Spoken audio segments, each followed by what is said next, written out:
독하게 읽어야 합니다. 마누라만 빼고 자식만 빼고 다 바꾸겠다고 작심해야 합니다. 10개의 트렌드 중에서 하나라도 꼭 택해서 2024년에 실행에 옮길 수 있어야 합니다. 10여 년 전에 가나안 성도라든지 선교적 교회라는 개념을 설명하려면 꽤나 긴 설명이 필요했습니다. 그러나 그렇게 길게 설명해도 특히 가나안 성도에 대해서는 교회가 큰 위기감을 느끼지 않는 분위기였죠. 그러나 이제 가나안 성도라는 명칭은 그리스도인만큼이나 통용되는 고유 명사가 되었습니다. 왜 이 이야기를 하느냐고요? 한국교회 트렌드 2024가 풀어낸 키워드들, 그 어마어마하고 수준 높은 담론들이 마치 가나안 성도라는 담론이 처음 등장했을 때와 비슷한 반응이 있을 것 같기 때문입니다. 이제 가나안 성도를 모르는 기독교인은 거의 없을 겁니다. 그리고 목회데이터 연구소를 비롯한 많은 종교사회학자들이 예측한 것처럼 가나안 성도의 숫자는 크게 늘어났습니다. 그러나 안타깝게도 예측이 현실로 된 오늘의 현실에서 가나안 성도를 위한 효과적인 대책은 아직도 보기 드문 것 같습니다.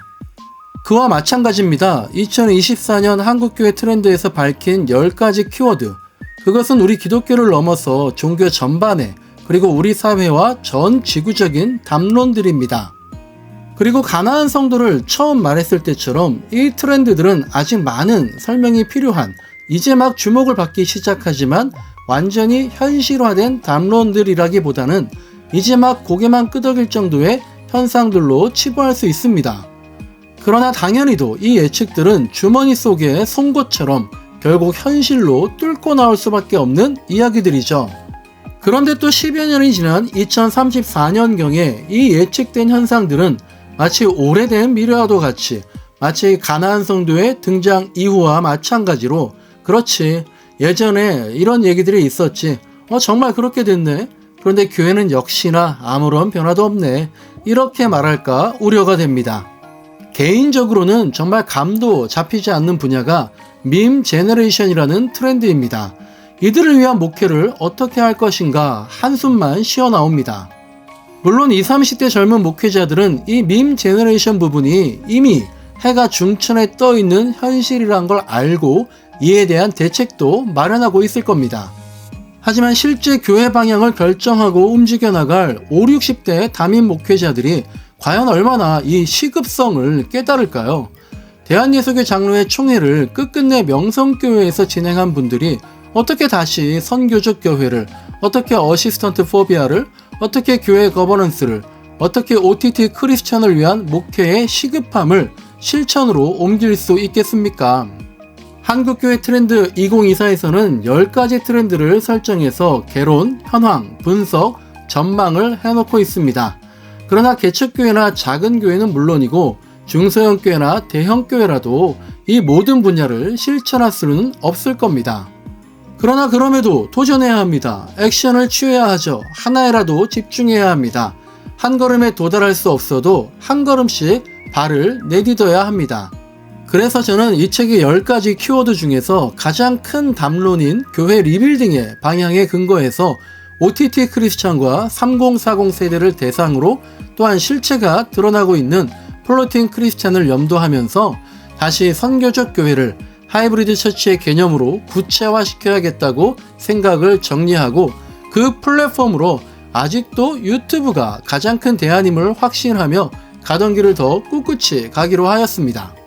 그래서 1년이 지난 후에, 5년이 지난 후에, 10년이 지난 후에 그때 좀 더 노력할 것이라는 후회가 가지 않도록 지금 최선을 다해야겠다라는 생각을 해봅니다. 독하게 읽어야 합니다. 마누라만 빼고 자식만 빼고 다 바꾸겠다고 작심해야 합니다. 10개의 트렌드 중에서 하나라도 꼭 택해서 2024년에 실행에 옮길 수 있어야 합니다.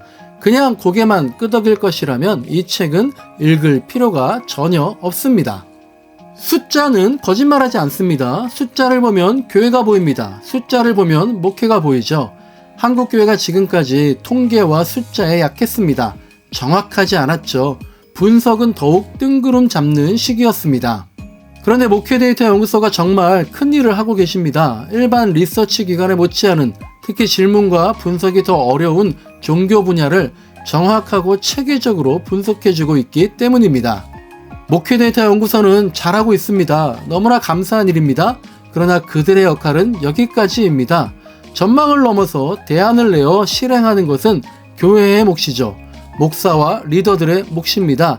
그들이 거기에까지 잘한 것처럼 교회가 여기서부터 잘해야 할 겁니다.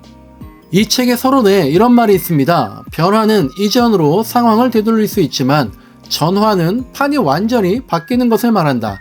이제 우리는 개인의 판이 바뀌었다는 것을 인정해야 한다.